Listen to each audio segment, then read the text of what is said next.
Yo guys, welcome back to another video of the F1 Esports 2025 Championship, and this is round 4 in Jeddah, so the last race of the first event. And after the first 3 races it was not looking too good, so we needed a strong result here. But in practice, um, we found out that we weren't very competitive in on this track. We thought we felt good. We thought we were on a good place during our training and our practices. But when we got there, we realized and heard some few things, and yeah, we knew we didn't really have the pace of the front runners for this track. Or maybe we could do a similar lap time, but only if we absolutely peaked our laps and did an amazing job. So it was going to be a hard qualifying for sure, which does not give us a lot of confidence coming into this. But here we are now in Q1. Let's see what we can do on our first lap. A 7.2 sector 1, I think it was pretty decent if I can remember correctly. Staying tight on the hairpin here. Do not go too wide, otherwise you lose too much exit speed and you actually just lose so much time.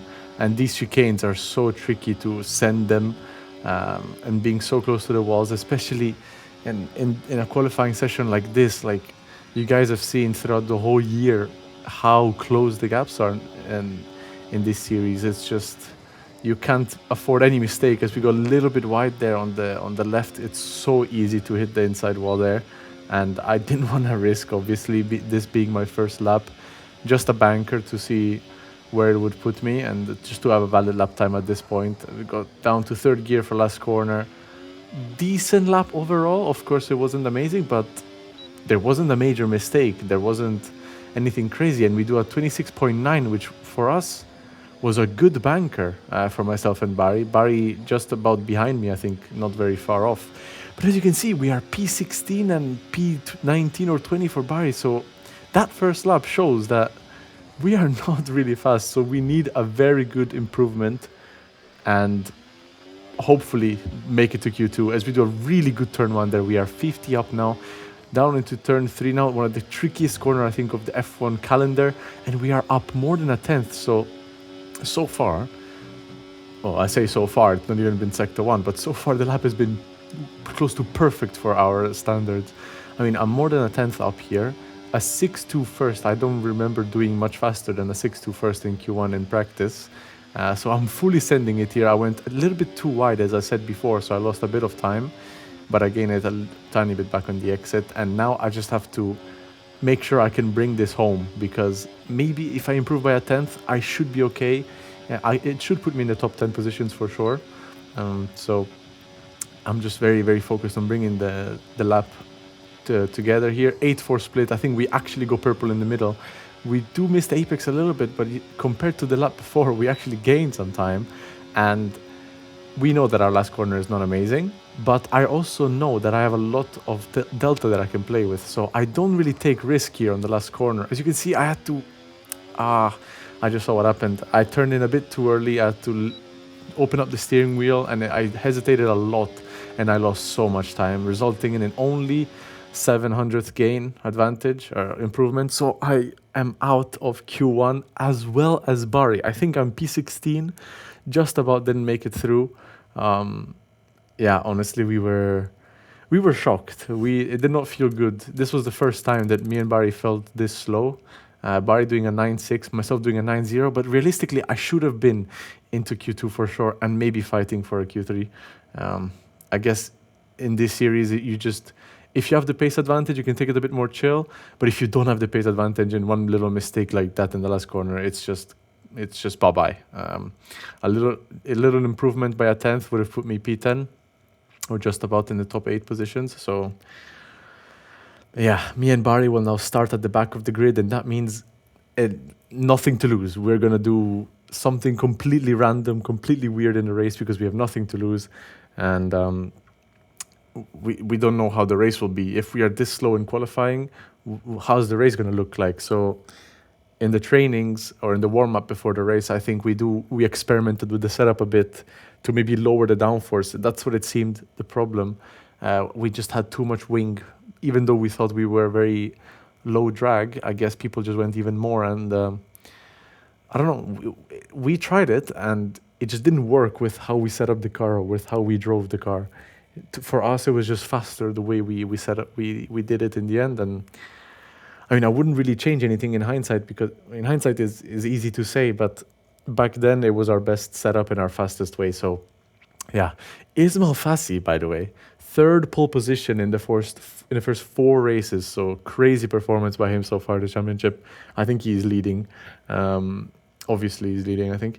And well, this is perfect for him to get another good points finish and extend that lead. So here we go. Starting in the race, we're going to start on the hard tires, of course, as is the whole grid, if I remember correctly. We are not going to take any chances in this first lap, because we need that front wing, especially on a track like this. That we're not in Bahrain where we can rely on the rear tires that much. So we're going to let Brendan go here if he fights it too hard. I don't want to risk outbraking myself, or because here we all get bunched up, and as you can see, exactly what I predicted. Brendan broke his front wing because he didn't take it safe enough. I knew we were all gonna bunch up like that in turn 3 in lap 1, but he just, I don't know, maybe just didn't think about it in the heat of the moment, and he tried to brake where you would normally brake and broke his front wing. So we know that that's a free position done for us. I don't even need to do anything. I will pass him naturally at some point in the race. So yeah, we're just gonna try and get into a rhythm here and see what's gonna happen as we now skip to the end of lap 1. And Declan is trying for a move, and I can already notice that we are high on the wing as well, even in the race, even though I lowered it quite a bit. We lowered it a lot, the wing, in our warm-up for the race. As you can see, yours as well, just cruising past, and we are now P19 and P20, me and Barry. Like, I don't think we've ever thought the day would come where myself and Barry are dead last together. Definitely not a nice feeling, but it is what it is. We have to get our head down. Anything can happen in a track like this and in a race like ours. So here's the pass on Brendan, which was gonna come sooner or later, and I think our pace is starting to get better now. With the tires that are dropping off, you will see our pace actually becomes competitive. Only the first few laps, when you have new tires and you have low wing, it's very, very fast. But then you very soon lose all that pace with the lower wing setups. So here we make a move on Declan, which should be done around the outside, and we get the DRS from Joris as well. And I think here Barry has enough ERS to get past Declan as well, because I knew Declan was low. So Barry will also, as you can see on the Delta, on the mirror on the top, maybe go down the inside. No, he doesn't actually, so it might be next lap.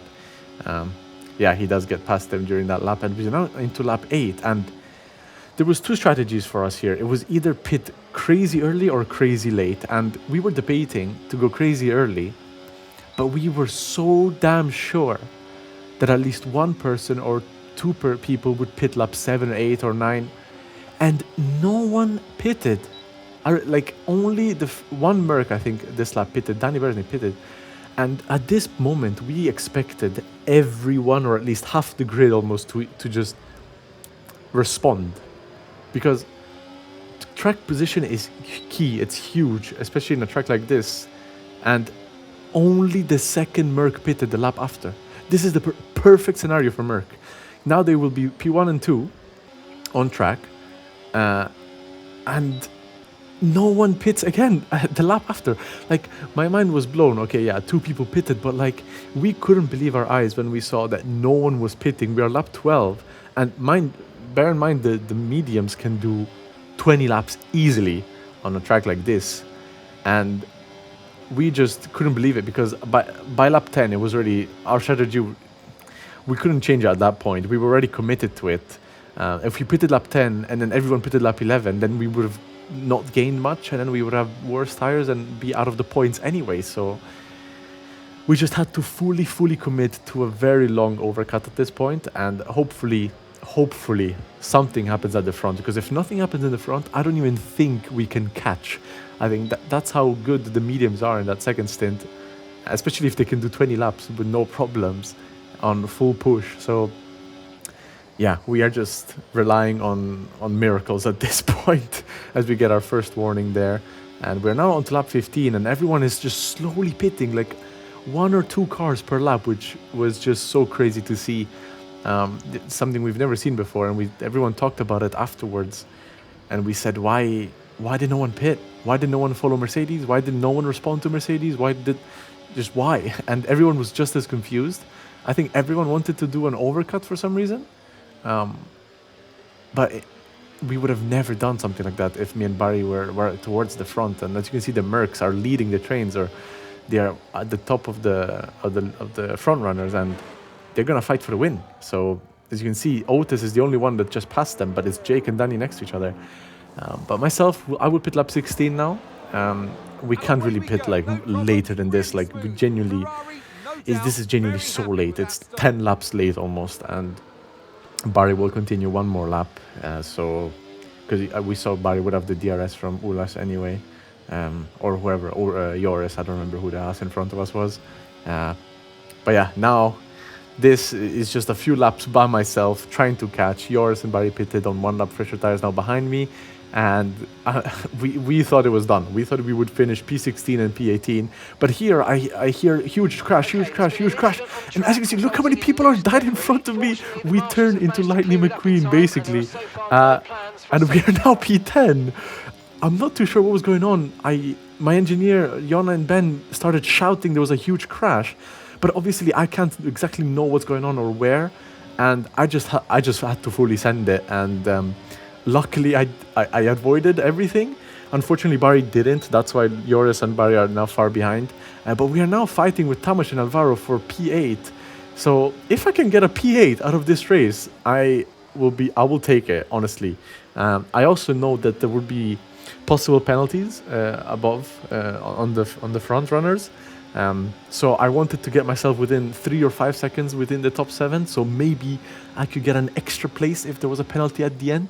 But anyway, we're going to focus now on this last lap. Alvaro obviously didn't want to pass me because he wants the DRS for the final lap, but I have way fresher tires. My pace is extremely good right now because of the wings, which will, as you can see on the Delta on the top left, I just pull away right now. Like, look at the gap, going up to 6 tenths. He was right behind my gearbox at starting the lap, and it's now 7 tenths, and I have full ERS, or close to full ERS. And I know that I can keep him behind, or at least I'm very confident that I can do that. And we shall see how close he can get before the last sector. I think if he's between 3 or 4 tenths, he should easily get me. But if I can maybe keep him above 4 tenths, then I could have a chance. But as you see, the gap is now 7 tenths, and now he's going to have DRS, and let's see how close he can get. And bear in mind, sorry, I keep saying mind, but bear in mind, I still have a warning I can use, so I'm going to push this corner as I barely keep it, or barely don't keep it on the track. And I have a 6/10 delta to Alvaro, so I'm easily going to keep the position. And I'm within 3 to 5 seconds of a few of the leaders, or most of the leaders. So if there is a penalty post-race, I will get an extra position. So we momentarily get P8 from dead last. I will take it, honestly. I didn't expect to get points. It says Jake has a penalty, but that was removed. But there was another penalty in front of us. And for Thomas Runner, plus 5 seconds. I think it was for causing the collision as well. So that means I get P7 in that race. Otis wins it, Jarno in P2, and Jake in P3. Again, another Merc in the podium once again. But yeah, that was a very good recovery from last. We're getting still some good points on a track that we were the worst at. So it's something we didn't expect, but we always take it with open arms. And congrats to Otis for his first win. I think, yeah, that was definitely his first win. He celebrated like crazy. I remember I was still driving when he started shouting. And yeah, here's the driver standings. Fassi P1, Jarno P2, Isma having a very good start to the year, Otis in P3, and then look at the Mercs. There's 3 Mercs in the top 10, and Barry in P8. Yeah, Mercedes is doing very good with all 3 drivers, so they're definitely going to be leading the Constructor Championship. As you can see here, 16 points ahead, and we are a good 50 points behind Merc. So yeah, we have a lot of catching up to do. Hopefully we come back stronger for the next event. Thank you guys for watching this video. I'll see you guys in the next one, and goodbye.